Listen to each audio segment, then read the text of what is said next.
Bismillahirrahmanirrahim. Assalamualaikum warahmatullahi wabarakatuh. Alhamdulillahilladzi arsala rasulahu bil huda wa dinil haqq liyuzhirahu 'alad dini kullih wa kafa billahi syahida. Asyhadu an la ilaha illallah wahdahu la syarikalah wa asyhadu anna Muhammadan abduhu wa rasuluhu alladzi la nabiyya ba'dah. Allahumma shalli ala sayyidina Muhammad wa ala ali sayyidina Muhammad.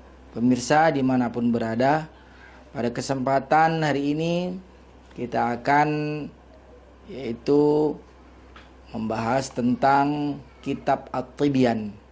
Kitab At-Tibyan salah satu karangan dari Imam Abu Zakaria Yahya bin Sharaf An-Nawawi, ya. At-Tibyan fi adabi hamalatil Quran. Pemirsa dimanapun berada, bab yang pertama yaitu keutamaan pembaca dan penghafal Al-Quran. Allah Subhanahu wa ta'ala berfirman di dalam Al-Quran surah Fatir ayat 29 sampai 30. A'udzu billahi minasyaitonir rajim. Bismillahirrahmanirrahim. Innal ladzina yatluna kitaballahi wa aqamus shalah wa anfaqu mimma razaqnahum sirran wa alaniyah yarjuna tijaratan lan tabur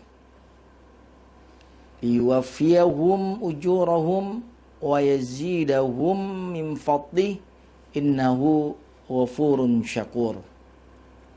Yang artinya bahwasannya sesungguhnya orang yang selalu membaca kitab Allah, kitab Al-Quran, selanjutnya wa aqamus shalah, dan melaksanakan sholat, wa anfaqu mimma razaqnahum sirran wa alaniyah, dan menginfakkan sebagian rezeki yang kami anugerahkan kepadanya sirran wa alaniyah, baik itu secara diam-diam ataupun terang-terangan, yarjuna tijaratan lan tabur, ya, mereka mengharapkan perdagangan yang tidak akan rugi.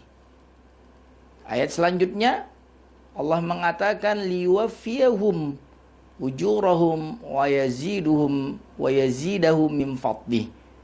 Mereka itu mengharapkan perdagangan yang tidak akan rugi agar Allah menyempurnakan pahalanya dan menambah karunia-Nya kepada mereka.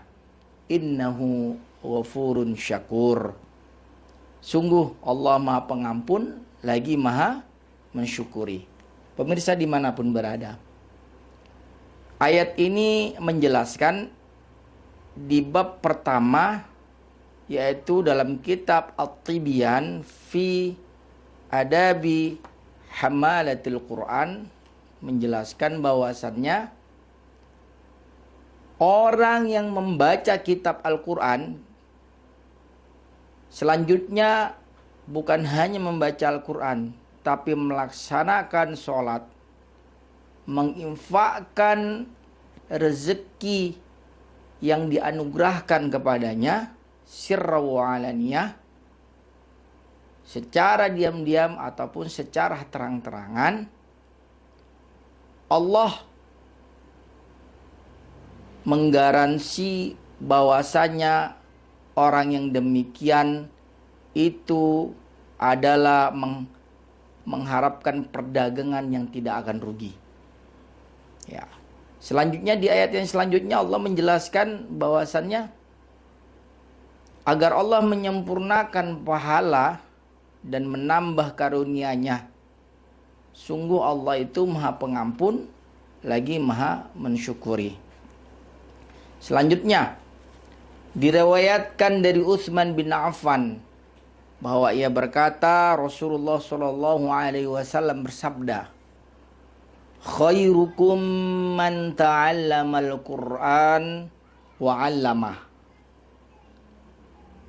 bahwasannya sebaik-baik khairukum, sebaik-baik di antara kalian, man ta'allamal Qur'an, orang yang mempelajari Al-Qur'an, wa 'allamah, dan mengajarkan Al-Qur'an.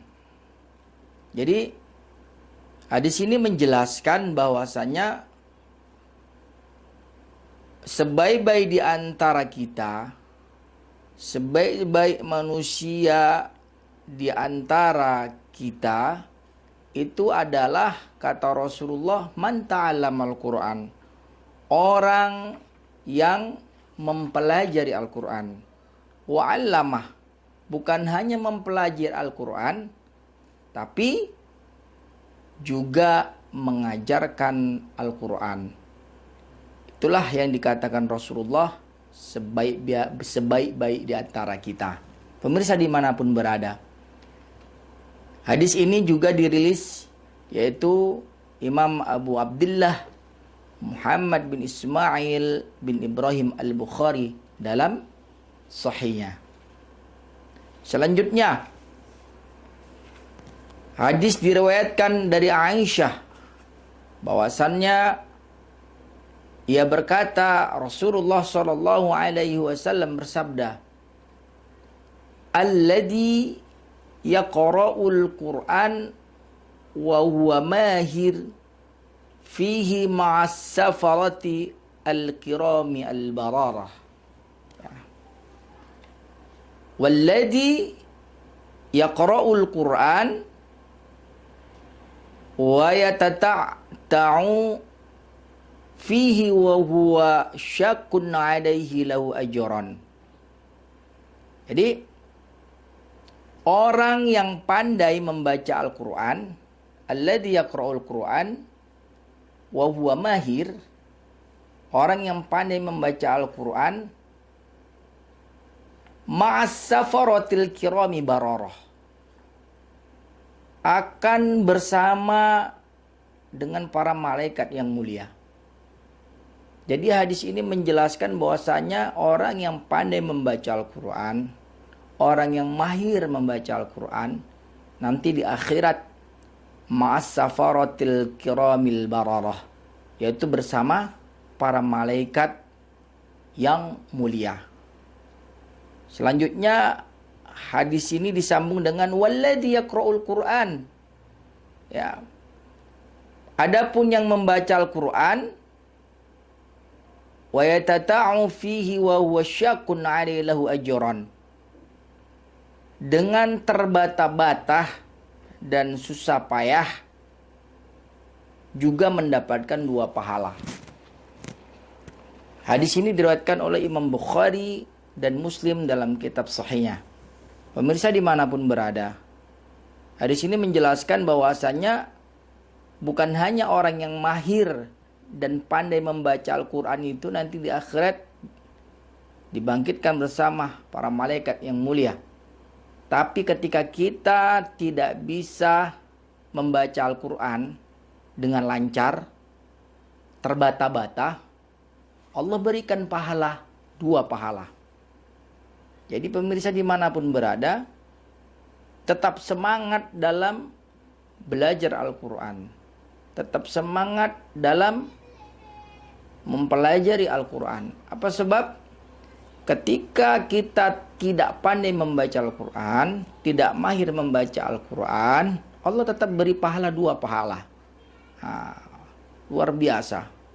Artinya apa? Tidak ada yang sia-sia.